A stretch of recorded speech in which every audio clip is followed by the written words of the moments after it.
Apabila kita mengetahui bahwa kita berdosa, janganlah menunggu hingga kita membetulkannya. Barangkali kita pikirkan bahwa kita tidak begitu baik untuk datang kepada Kristus. Dapatkah kita menjadi baik dengan perbuatan kita sendiri? Dalam Yeremia 13 ayat 23 menyatakan, bolehkah seorang Ethiopia menukar kulitnya atau seekor harimau bintang menanggalkan bintik-bintiknya? Jika boleh, barulah kamu yang hanya tahu berbuat jahat itu belajar berbuat baik. Pertolongan hanya kita dapati daripada Tuhan. Jangan menunggu sehingga ada yang merayu agar kita berubah atau sehingga kita dapat mengawal kemarahan. Tidak ada yang kita boleh buat sendiri. Kita harus datang kepada Kristus walau apapun keadaan kita. Tuhan Maha Pengasih, tetapi jangan pula fikirkan bahwa Dia boleh selamatkan kita jikalau kita membelakangkan kurnia-Nya. Kita tidak dapat melihat betapa ngerinya dosa kecuali kita memandang kepada salib Yesus. Apabila orang berkata bahwa Tuhan sangat baik karena tidak membiarkan orang berdosa mati, mereka harus memandang Yesus yang mati karena dosa. Tidak ada jalan lain bagaimana kita boleh diselamatkan. Tanpa pengorbanan Kristus adalah mustahil bagi kita melepaskan diri daripada kuasa dosa. Tanpa pengorbanan kita tidak ada bahagian bersama-sama dengan malaikat-malaikat surga. Kristus sendiri yang menanggung dosa dan penderitaan di tempat kita. Kasih, penderitaan, dan kematian anak Tuhan menunjukkan betapa ngerinya dosa itu.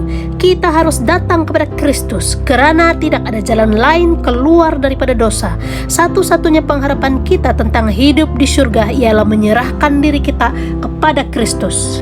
Dengan melihat orang lain yang mengaku mereka Kristen, orang-orang berdosa kadang-kadang memaafkan diri mereka sendiri dan berkata, "Saya juga baik seperti mereka." Tindak tanduk mereka tidak ada lebihnya. Mereka gemarkan keseronokan sama seperti saya dan mereka juga mementingkan diri sendiri.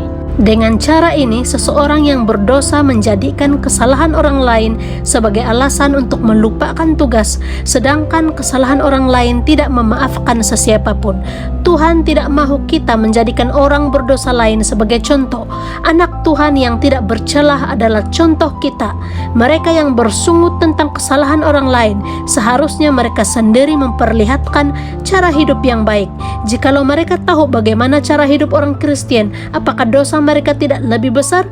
Mereka tahu apa yang benar, tetapi mereka tidak mahu melakukannya.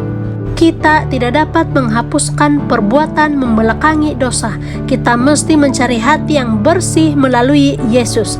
Beribu-ribu orang telah membuat kesalahan dengan menunggu dan kehilangan keselamatan kekal.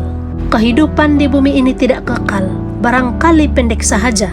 Terdapat bahaya yang mengerikan dengan melambat-lambatkan penerimaan kepada bisikan Roh Kudus dan memilih untuk hidup dalam dosa. Memperlambat-lambatkan penurutan kepada Tuhan benar-benar membuat pilihan seperti itu. Kita tidak seharusnya membiarkan dosa, bagaimana kecil pun di dalam hati kita. Kita akan mengalami kehilangan yang besar bila berbuat demikian.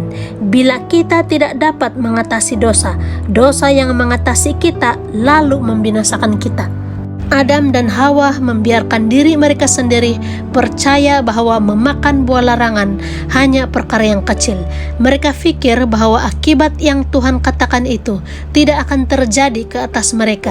Tetapi biarpun di dalam perkara yang kecil, mereka tidak menurut hukum Tuhan yang suci dan tetap itu. Perlawanan menyebabkan mereka terpisah daripada Tuhan, seterusnya merelahkan kesengsaraan dan kematian masuk ke dalam dunia. Tahun demi tahun tangisan tidak pernah reda terdengar di bumi ini. Seluruh dunia menderita. Surga sendiri dapat merasakan kesan-kesan dosa kita. Kristus mati di kayu salib karena dosa. Jangan pernah kita memikirkan bahwa dosa itu satu perkara yang kecil. Setiap dosa dan perbuatan membelakangi kurnia Tuhan mengeraskan hati. Malahan ia menuntun kita membuat pilihan yang salah. Ia menjadikan kita tidak memahami kasih Tuhan. Dosa menyebabkan penurutan kita merosot dan kurang penerimaan kepada Roh Kudus Tuhan. Ramai orang tahu bahwa mereka berbuat salah, tetapi mereka tidak mahu mengubah caranya. Mereka percaya mereka boleh mengubah apabila memilih berbuat demikian.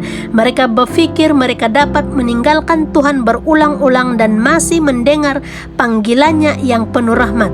Mereka menurut syaitan, tetapi bercadang kembali kepada Tuhan apabila sesuatu yang buruk terjadi. Perkara begini sukar dilakukan. Dosa mengubah tabiat dan keinginan serta membentuk sifat-sifat mereka.